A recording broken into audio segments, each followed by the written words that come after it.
আসসালামু আলাইকুম ওয়া রাহমাতুল্লাহি ওয়া বারাকাতুহু। প্রিয় দর্শকবৃন্দ, আজকে আপনাদের সাথে কোনো চিকিৎসা সম্পর্কে কোনো তদবির বা কোনো শিক্ষা শেয়ার করব না।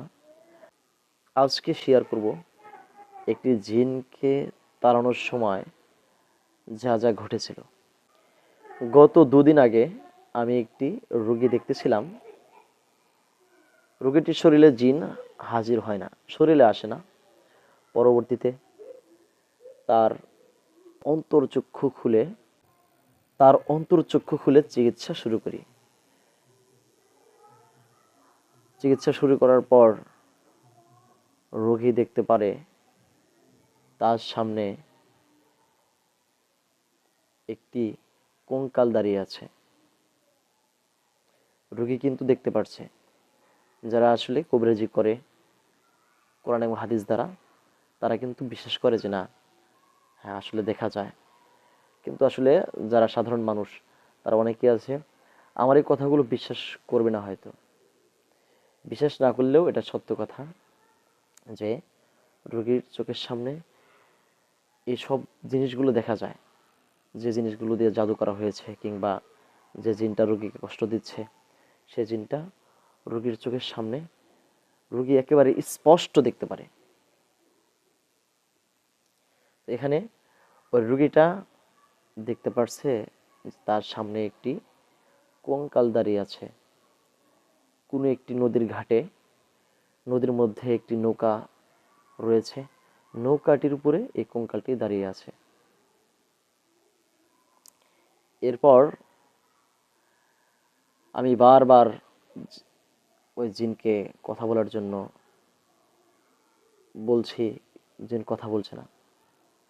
পর্যায়ক্রমে ওই জিনটি বা ওই কঙ্কালটি যেটার মধ্যে দাঁড়ানো ছিল, কোরআনের আয়াত পড়ে ফুঁক দেওয়ার সাথে সাথে তার নৌকাটির মধ্যে আগুন লেগে যায়, নৌকাটি পুড়ে যায়।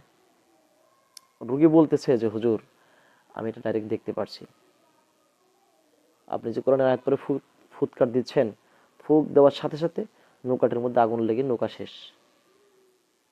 এরপর ওই কঙ্কালটি, ওই জিনটি নৌকা থেকে নেমে যায়। এগুলো কিন্তু রোগী দেখতেছে। আপনি বিশ্বাস করতে পারেন, নাও করতে পারেন, কিন্তু যদি আপনার সাথে ঘটনা ঘটে এগুলো, তাহলে আপনাকে যেভাবে যা করা হবে বা যেভাবে যদি কোনো শয়তান জিন যেখানে থাকবে, সেই আস্থানাগুলো আপনি পূর্ণাঙ্গ দেখতে পারবেন।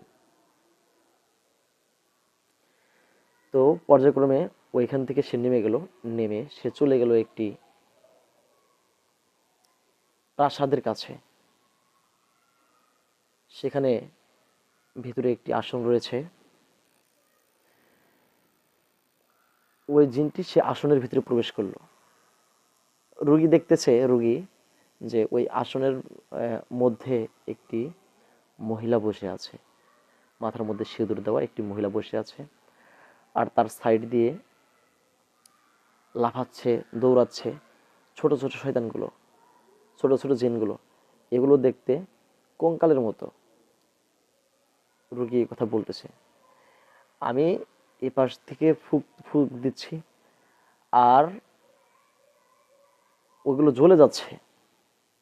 রোগী দেখতে পারছে যে হুজুর, এখন এটা আমার সাথে এরকম করতেছে। তো পর্যায়ক্রমে তারা কথা বলেনি কোনোভাবে আমার সাথে। পরে তাদেরকে পুড়িয়ে হত্যা করা হয়েছে। এখান থেকে কথা হচ্ছে, যারা চাচ্ছেন জিন ও জাদুর সঠিক চিকিৎসা নেবেন, তারা আমার কাছ থেকে নিতে পারেন। আমার এই ফোন নম্বরে যোগাযোগ করতে পারেন। আসসালামু আলাইকুম ওয়া রাহমাতুল্লাহি ওয়া বারাকাতুহু।